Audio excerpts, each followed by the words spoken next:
I'm Andy Schmuckler. Donald Trump is not only the worst president in American history, as has just been affirmed by a poll of American presidential historians. He's also clearly the most misogynistic president we've ever had. We know that from the Hollywood Access tape.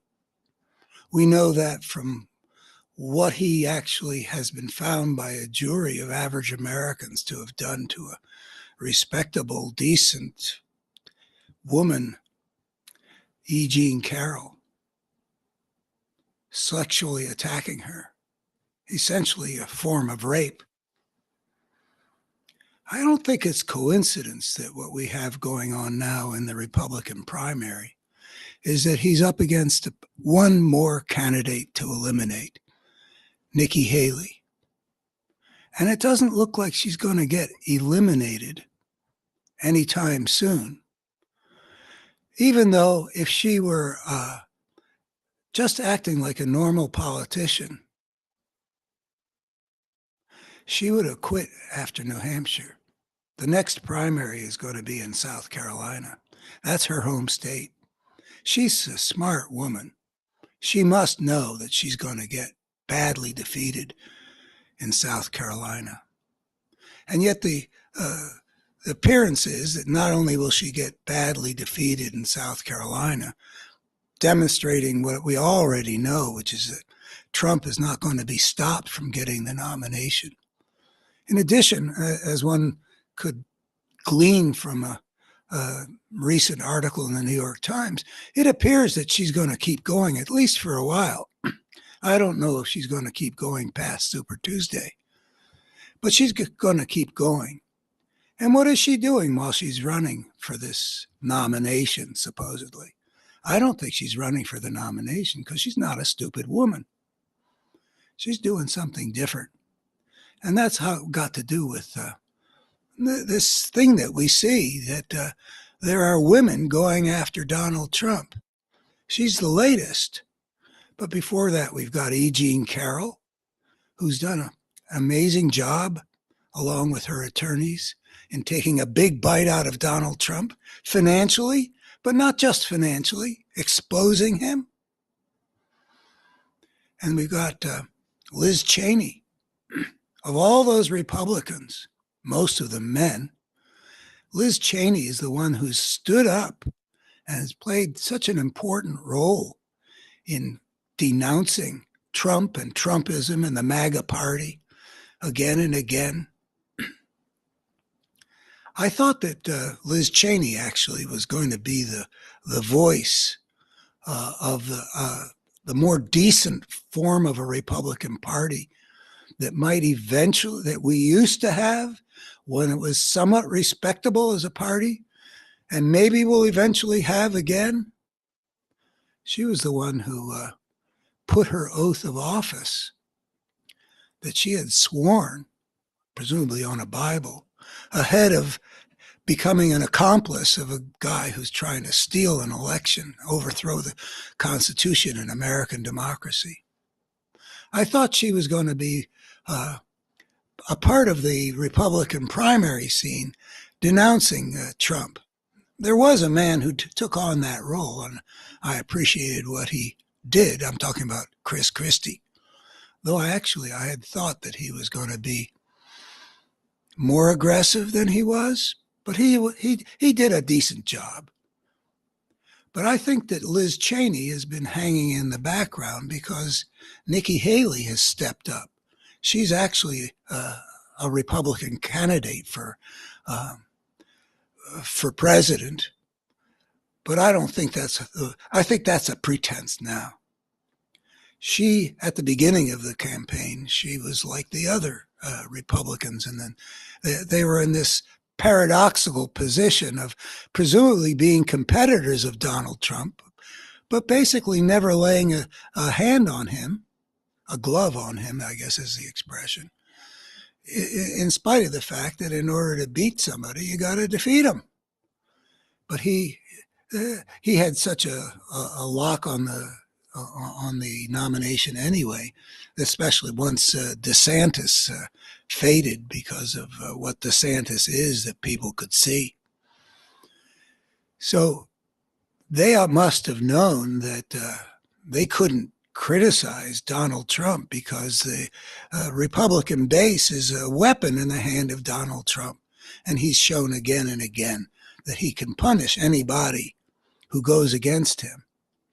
Yeah, what is Nikki Haley doing now? Certainly since New Hampshire, she has sharpened her critique of Donald Trump and sort of mocking him. She's not doing him any favor. And we saw that as soon as New Hampshire was over and she did not bow out and leave the field to the winner, that Donald Trump got furious with her. She must know that if Donald Trump is furious with her, that the bulk of the Republican base is going to be furious with her. And yet she's still running. She's still running even though she could have backed out and never gotten defeated in South Carolina, and now she's going to lose by, she says, I'm going to have to make it close. I don't think she thinks she's going to make it close. I don't know what the latest polls show, but, the polls used to show she's going to lose by a lot, not just double digits, but two or three times what it takes to say double digits, like 20 or 30 points. That's not good for a politician. Politicians supposed to be, the favorite of their own group, the favorite son, or in this case, the favorite daughter of South Carolina. But she's still going forward, and I kind of wonder why. And I think I know the answer. I think she's the latest woman to go after Donald Trump. Maybe, I don't know that she's fueled by his misogyny, though it is interesting how many of the people who are really scoring off of Donald Trump are women. It may be that she's looking for a future in which the Republican Party has been liberated from this human monster that's now dictating everything to the Republican Party. She does care about international affairs, at least enough to be appointed by Trump to be his ambassador to the United Nations.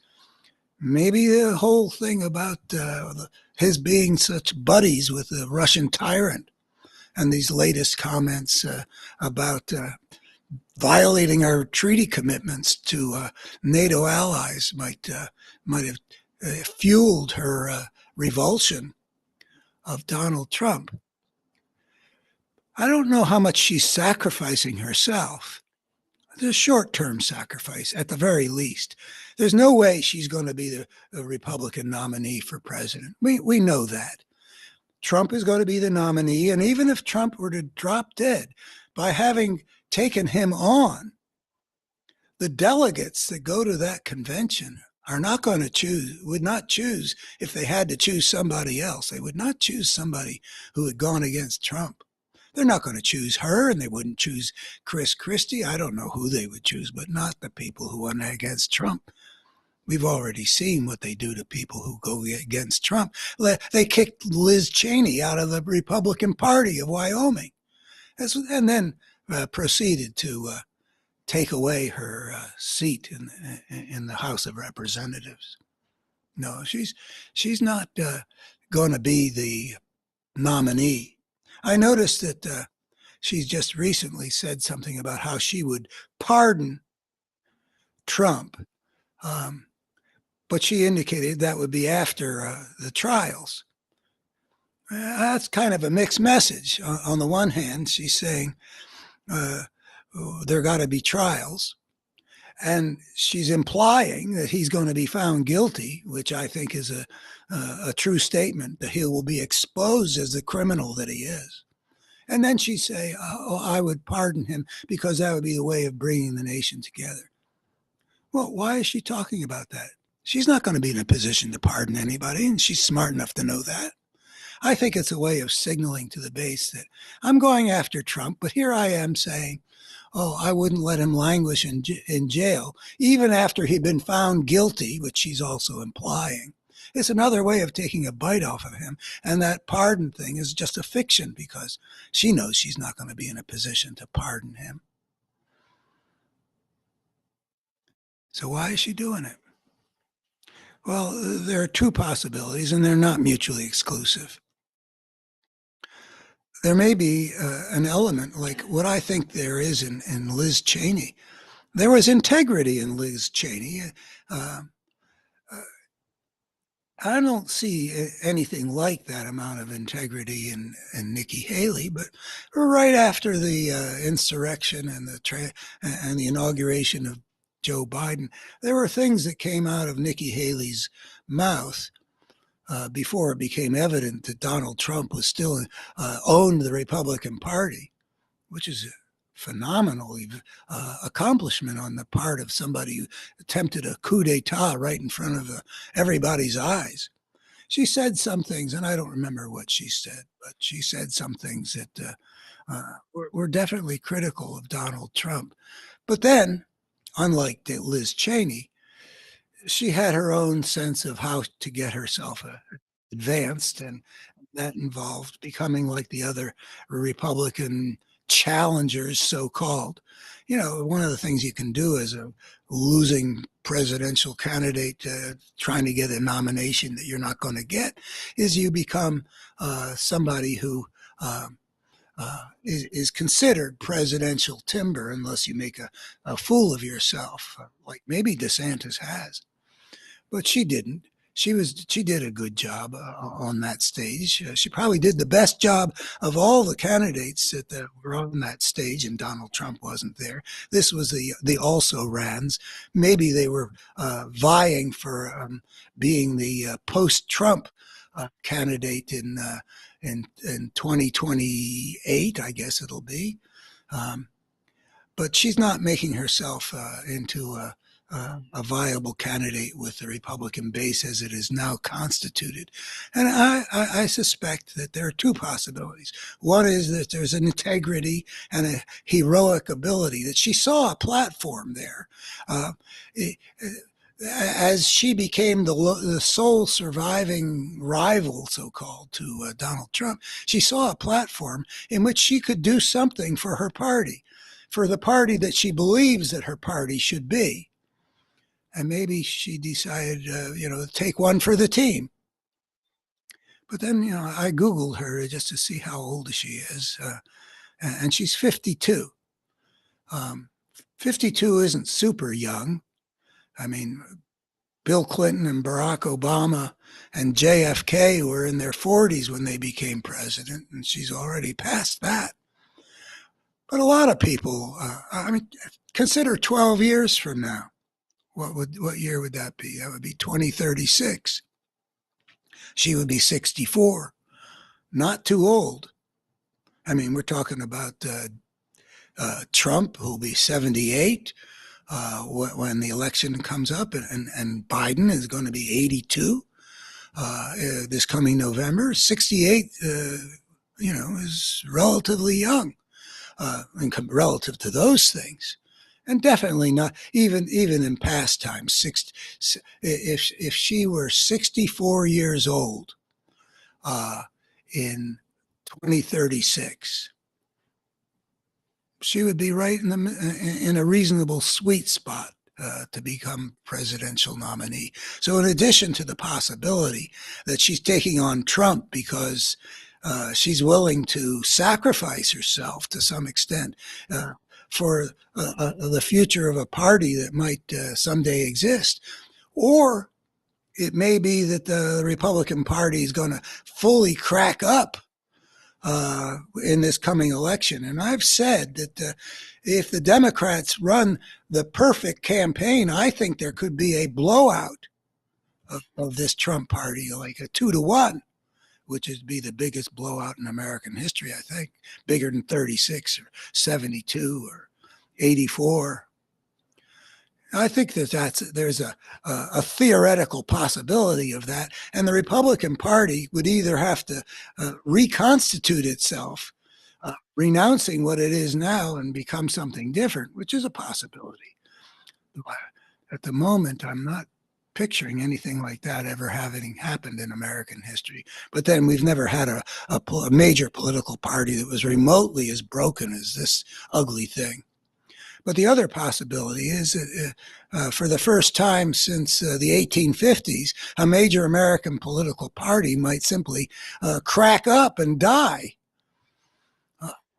That happened. The issue of slavery broke up the Whig Party in the early 1850s, and that opened the way for the Republican Party to be born. And maybe that'll happen between now and 2036. So if it's a reconstituted Republican Party in 2036, where people are no longer, I've read about how people have, like in Germany in the post-war period, would say, "Oh, I never supported that guy." There may be a what's the word? Anyway, a bouncing away from Trump if he becomes the bomb that destroys the Republican Party is a possibility. She might be able to be the hero who stood up to the guy that the Republican Party has fully renounced as an ugly part of their past. Or she could be the person who has done herself credit by standing up to Trump and continuing to run in spite of the fact that she's doing short-term political damage to herself. Or it might be both of those, part heroic self-sacrifice for the greater good and part long-term strategy for eventually being able to rise to the role of being some conservative party's presidential nominee. Those are my thoughts. By the way, about Liz Cheney, I did expect, as I said, that she would be more on the. There was a time when she was sort of advertising she was going to dog Donald Trump, and there's plenty of time for her to do that some more. And I was happy to see that she's done that just in recent days, that she's gone after the pro-Putin wing of the Republican Party, which is to say, going after Trump, who is doing Putin's business, serving Putin by causing such a stir in NATO by implying that we would abandon this alliance that's been so important in standing up to Putin, having been formed to stand up to Russian tyranny of the earlier sort. But she's also going after the MAGA party that in the wake of Trump's disgraceful remarks about NATO is failing to stand up for what America is supposed to be and that she believes in as some kind of a leader of the free world. And in addition to that, standing up to this Trump-obedient party that's blocking aid to Ukraine, which is just another way, besides breaking up NATO, to withhold arms from the country that's so courageously standing up to this fascist aggressor. The Ukrainians, because of the Republicans in Congress, that pro-Putin wing of the Republican Party, Mike Johnson not bringing Ukrainian aid to the floor of the House, where it would pass, the Ukrainians have had to retreat from territory that many Ukrainians died to get. So she has stepped up again. And I like seeing these women taking on Donald Trump. I bet it gets his goat, and there's nobody who deserves it more than what this man, who's done so many terrible things to so many people, but not least to women. Thank you, and goodbye.